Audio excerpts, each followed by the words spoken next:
मगर अब रावलपिंडी पुलिस की जानिब से यह कहा जा रहा है कि उनकी गिरफ्तारी अमल में नहीं लाई गई।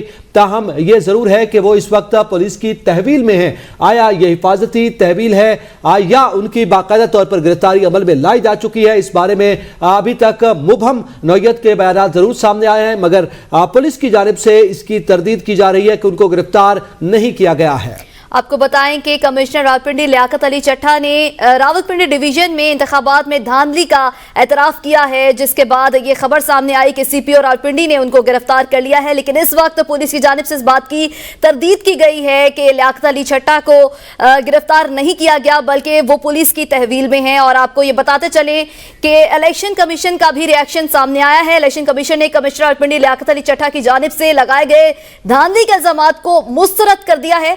इलेक्शन कमीशन इस मामले की जल्द से जल्द इंक्वायरी कराने का हुक्म दे रही है। इलेक्शन कमिश्नर रावलपिंडी की जानिब से चीफ इलेक्शन कमिश्नर या इलेक्शन कमीशन पर लगाए गए इल्जामात की सख्ती से तरदीद करता है। तर्जुमान इलेक्शन कमीशन के मुताबिक इलेक्शन कमीशन के किसी ओहदेदार ने इलेक्शन नताज की तब्दीली के लिए कमिश्नर रावलपिंडी को कभी भी कोई हिदायत जारी नहीं की है। किसी भी डिवीजन का कमिश्नर ना तो डीआरओ, आरओ या प्रिजाइडिंग ऑफिसर होता है और ना ही इलेक्शन के कंडक्ट में उसका कोई बराह रास्त किरदार होता है। इलेक्शन कमीशन की जानिब से यह मौक़िफ़ सामने आया है। ताम तहकीकात के लिए और इंक्वायरी के लिए भी यह कहा गया है। उन्होंने यह कहा है कि कोई हिदायत कमिश्नर रावलपिंडी को जारी नहीं की गई थी उनके किसी ओहदेदार की जानिब से। ताहम डीआरओज, आरओज या प्रिजाइडिंग अफसर जो है ना तो वो उनके अंडर हैं और ना वो उनको हिदायत जारी कर सकते हैं और ना ही डायरेक्ट कंडक्ट जो है वो कमिश्नर का होता है, इसलिए वो इन इल्जामात की तरदीद करते हैं। इलेक्शन कमीशन का भी यह बयान सामने आया है। याद रहे कमिश्नर रावलपिंडी अली नासिर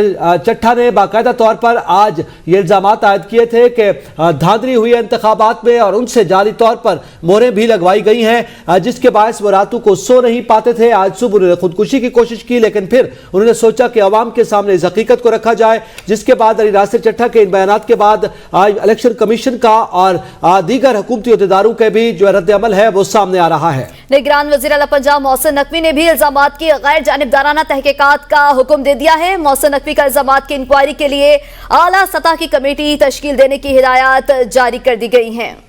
इस हवाले से मजीद बात करने के लिए रहनुमा लीग बिलाल अजहर कियानी हमारे साथ मौजूद हैं। कैनी साहब, बहुत शुक्रिया वक्त देने के लिए। आज जो कमिश्नर रावलपिंडी की जानिब से इल्जामात आयद किए गए और उन्होंने ये कहा कि इंतखाबात में धांधली हुई है, इस हवाले से आपका क्या मौक़िफ़ है? इसमें इस वक्त हैजान किसी कैफियत पैदा हो गई?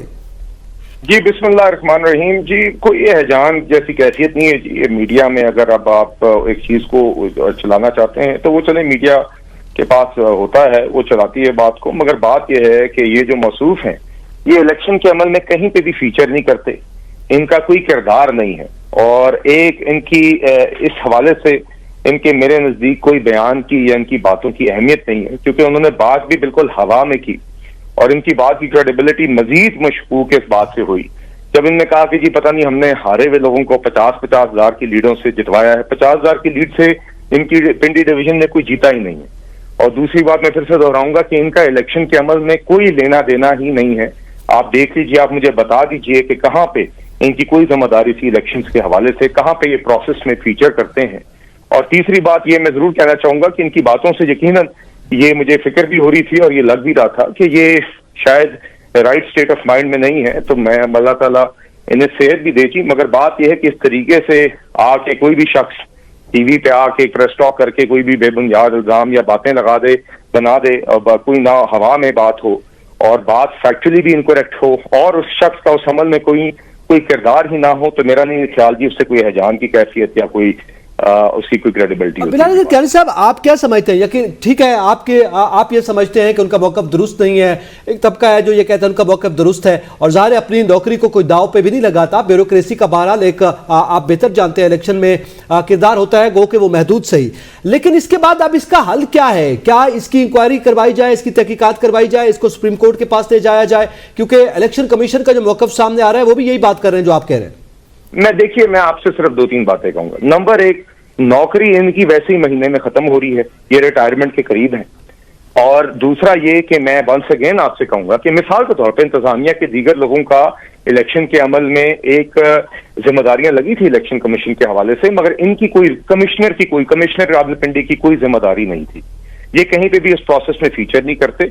दूसरा, इनकी नौकरी अगले महीने खत्म होने वाली है। तीसरी बात, देखिए किसी को भी कोई एतराज अगर है, हर इलेक्शन के बाद होते हैं, दीगर उम्मीदवारों को भी हैं, उसके लिए राइट फोरम्स मौजूद हैं और उसका एक प्रोसेस है। लोग इलेक्शन कमीशन में जा रहे हैं, अपनी पिटिशन फाइल कर रहे हैं, आप वहां पे उनकी हेयरिंग्स हो रही हैं, तो वो एक फॉर्मल लीगल कॉन्स्टिट्यूशनल तरीकाकार है। वो कोई भी एक्सरसाइज करना चाहे वो करे, मगर ये कोई तरीकाकार नहीं है कि इस तरह एक मौसूफ जिनका इलेक्शन से कोई लेना देना नहीं है, जो सर्विस के एंड के करीब हैं, जो फिर दावे कर रहे हैं कि जी मैं तो बड़ा इस्तीफा दे रहा हूं।